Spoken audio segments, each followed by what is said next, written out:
Jessica Hinves and Heather Petkovich both served our country. Hinves served 4 years in the Air Force, and Petkovich was in the Navy and was in charge of a recruiting office in North Carolina. I was in the military for over 16 years and actually was a transitional counselor for resources for veterans benefits.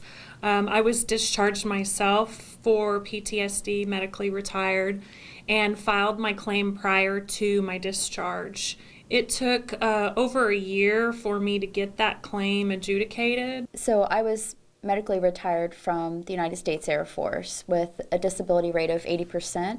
And like Heather, we are both considered priority 1 according to the VA scale, which means that nobody should go ahead of us for medical care unless they're a Congressional Medal of Honor recipient. Jessica says the VA continues losing her in the system. And when she finally is recognized, more problems. And every time I go to the women's clinic to be re-entered into the system, I have to prove to them over and over that I'm a veteran, which I find really offensive. Petkovich says she has experienced the same issues. I'm finding problems with either the VA can't find my paperwork or assistance with people on the telephone when I call.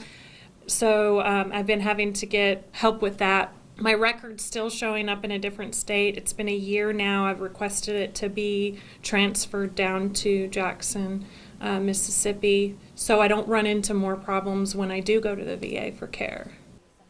Julia Encolada is the president of the Mississippi Association of the County Veterans Service and is assisting veterans in filing their benefits. I guarantee you, if she owed taxes, they would find her. They would know exactly where she was at. Encolada says she's been helping veterans file claims with the VA since 2007 and is presently assisting both Petkovich and Hinves. She calls the filing process difficult. A long journey and bombarded with paperwork. And then with the paperwork coming in, the different forms that are used are very confusing for the veterans. If they do not stay on top of their claim, because it is their claim, if they don't stay on top of that process and keep a calendar running, they're going to miss some times, they're going to miss some deadlines. Encolada says she experienced the pitfalls of filing for benefits when her dad was forced to go through the long process. He died before those benefits came through. I still believe in wholeheartedly the VA has the 3 Ds: delay, deny, death. I shouldn't say that, but that was my experience with my father, and I still see them denying claims and veterans feeling that, what about me? I did my duty to serve my country, and I gladly signed up for it.